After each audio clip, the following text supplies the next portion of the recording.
saya masuk Islam karena Petrus melakukan doa selota atau sholat duhur. Dan rata-rata itu pasukannya adalah orang-orang mu'alaf yang sudah menjadi orang yang beragama Islam karena hasil dari TikTok yang akhirnya apa? Antipati, serang-serangan antar agama. Ini adalah merusak kerukunan antar umat beragama.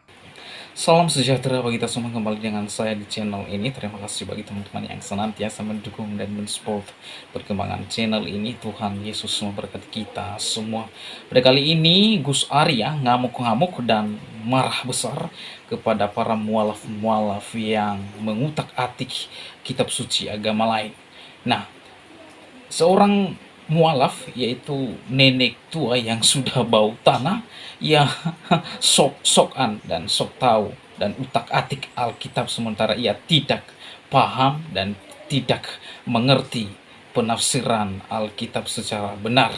Nah, seringkali orang-orang semacam ini dipakai oleh oknum-oknum Islam, dikasih panggung untuk ceramah. Namun apa yang mereka sampaikan bukan tentang agama yang dia yakini, yaitu Islam, namun yang dia utak-atik di dalam masjid adalah Alkitab. Nah, itu sebabnya Gus Arya mengatakan mukalaf-mukalaf seperti ini yang merusak kerukunan antar umat beragama. Mualaf-mualaf seperti inilah yang memecah belah antar bangsa dan umat beragama. Nah, seperti apa cuplikan video? Mari kita saksikan videonya berikut ini. Dalam Kisah Para Rasul 10 ayat yang ke-9, Petrus naik ke atas rumah untuk melakukan berdoa pada siang hari kira-kira pukul 12. Karena itu saya masuk Islam karena Petrus melakukan doa selota atau sholat duhur pada siang hari kira-kira pukul 12 siang tengah hari. Dan rata-rata itu pasukannya adalah orang-orang mu'alaf yang sudah menjadi orang yang beragama Islam karena hasil dari TikTok yang akhirnya apa? Antipati, serang-serangan antar agama. Ini adalah merusak kerukunan antar umat beragama.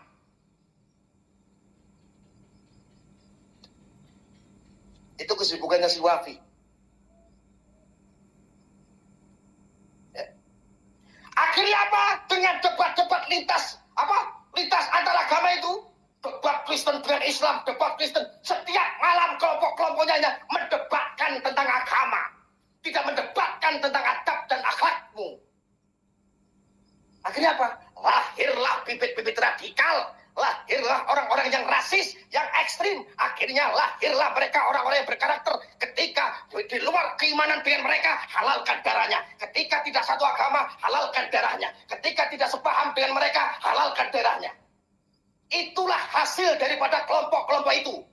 Makanya gak heran kalau ada gereja di atas mau dibom, ini segala macam mau dibom. Akhirnya apa? Lahir kelompok-kelompok radikal. Karena apa? Yang dilakukan oleh Pak.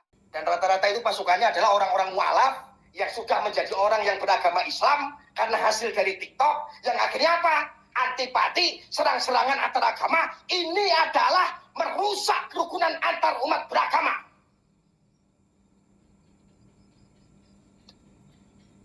Itu kesibukannya si Wafi. Ya. Akhirnya apa? Dengan debat-debat lintas antar agama itu, debat Kristen dengan Islam, debat Kristen, setiap malam kelompok-kelompoknya mendebatkan tentang agama, tidak mendebatkan tentang adab dan akhlakmu. Akhirnya apa? Lahirlah bibit-bibit radikal, lahirlah orang-orang yang rasis, yang ekstrim. Akhirnya lahirlah mereka orang-orang yang berkarakter. Ketika di luar keimanan dengan mereka, halalkan darahnya. Ketika tidak satu agama, halalkan darahnya. Ketika tidak sepaham dengan mereka, halalkan darahnya. Itulah hasil daripada kelompok-kelompok itu.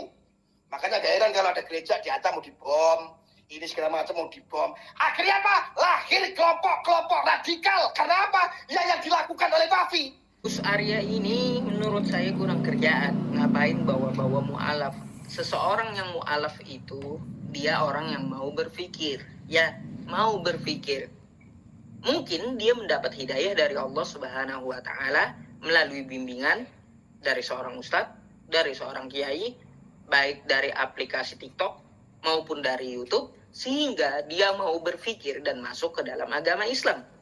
Ada gunanya berarti debat lintas agama itu, yaitu mengajak orang ke jalan Tuhan yang benar. Dan perintahnya pun di dalam Al-Quran juga ada. Ud'u ila sabili rabbika bil hikmah wa mau'izatil hasanah wajadilhum billati hiya ahsan. Ada dalilnya, ya. Serulah ke jalan Tuhanmu dengan hikmah dan berdiskusilah dengan cara yang terbaik. Ada perintahnya. Bahkan yang mengajari diskusi itu adalah Rasulullah Shallallahu Alaihi Wasallam ketika mengundang Bani Najran ke Madinah. Makanya turun ayat Quran surah Ali Imran ayat 59. Untuk masalah halal darahnya kalau tidak sepemahaman, itu dari siapa ajarannya? Nah teman-teman, itulah dia cuplikan video seorang nenek yang sudah bau tanah, sok-sokan atau sok paham kitab suci agama lain, itu Alkitab. Ya, utak-atik Alkitab, sementara dia tidak paham sama sekali konsep penafsiran Alkitab secara benar. Namun Gus Arya menyebut nenek tua ini atau orang-orang yang lainnya, mereka itu orang-orang yang merusak kerukunan antara umat beragama. Nah, kemudian Gus Arya mengatakan bahwa orang-orang seperti ini melahirkan bibit-bibit radikal, melahirkan bibit-bibit rasis, dan melahirkan bibit-bibit ekstremis. Nah, teman-teman, nenek tua yang sudah bau tanah tadi itu di depan dikasih panggung oleh mereka. Ya, biasanya oknum-oknum orang-orang Islam suka sekali memberi atau memberikan kesempatan kepada para mualaf-mualaf untuk bersaksi apa yang mereka saksikan, bukan iman kepada agama Islam. Namun yang mereka saksikan adalah mereka menjelek-jelekan, bahkan mengutak-atik Alkitab. Ya, mengapa? Biasanya para mualaf ini supaya mereka terkenal dan laris manis dan diundang di mana-mana. Itu tujuan mereka, mengapa mereka membahas Alkitab.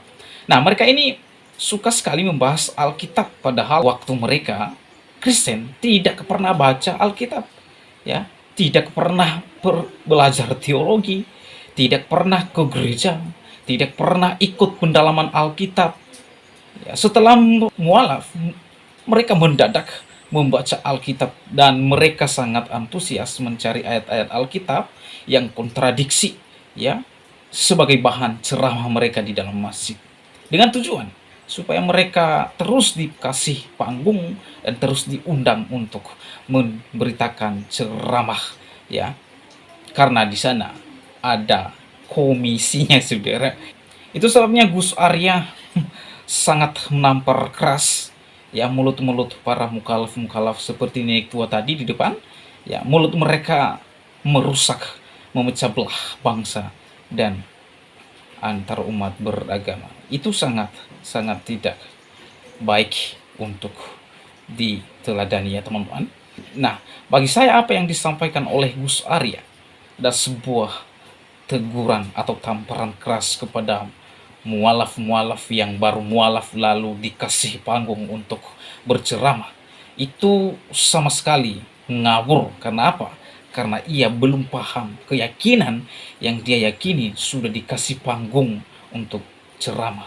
Tetapi apa yang terjadi ketika dikasih atau diberikan kesempatan untuk mereka diberi panggung untuk ceramah, yang mereka ceritakan adalah kejelekan, menjelek-jelekan iman dan keyakinan lamanya, seperti nenek tua yang bau tanah itu, ya. Nah, teman-teman, sebenarnya setelah mereka mualaf, seharusnya mereka mempelajari kitab sucinya sendiri, bukan Alkitab lagi, ya. Jadi ini yang seringkali kita lihat dan seringkali kita mendengar dan bahkan kita nonton di YouTube, para mualaf-mualaf yang baru mualaf diberikan panggung untuk ceramah.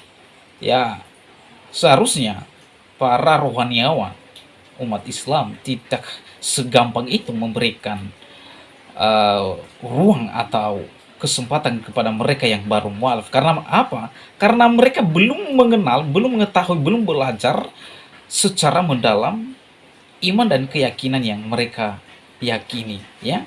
Seharusnya para rohani umat Islam memberikan makanan, memberikan doktrin, ajaran mengenai agama Islam, sehingga ketika mualaf ini diangkat menjadi seorang penceramah, bukan lagi Alkitab yang dia beritakan di masjid, bukan agama lamanya yang dia ceritakan di dalam masjid, namun iman dan keyakinannya yang dia percayai saat ini, itulah yang sebenarnya yang mereka sampaikan di dalam ceramah-ceramah mereka. Dan ini sungguh sangat tidak baik, ya, tidak elok, ya. Bagi saya ini sesuatu hal yang kurang tepat, ya.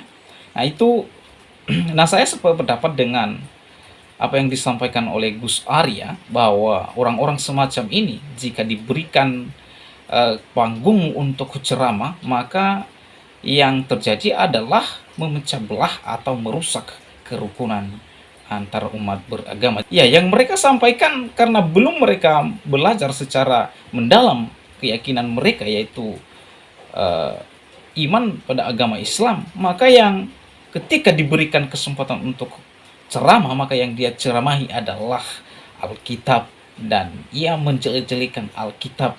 Yesus itu bukan Tuhan, Yesus itu bukan Allah, Yesus itu hanya manusia, Yesus itu nabi, dan lain sebagainya. Mereka terus-menerus melakukan hal ini dan menentang ketuhanan Yesus Kristus, sementara mereka tidak mengimani dan juga meyakini bahwa Yesus Kristus adalah Tuhan. Seharusnya karena mereka tidak meyakini dan tidak mempercayai itu, ya tidak usah untuk dibicarakan. Seharusnya iman yang Anda yakini, yaitu agama Islam, harusnya Anda memberitakan dan meyakinkan semua orang terkait dengan agama dan keyakinan berdasarkan yang Anda yakini. Itu sebenarnya yang benar, ya.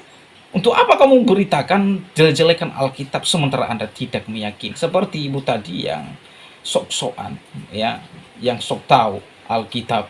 Ini ngawur sekali, ibu ini sudah bau tanah tapi ngotot untuk menafsirkan Alkitab secara liar. Demikianlah video saya kali ini, sampai bertemu di video saya selanjutnya. Tuhan Yesus memberkati kita semua. Shalom.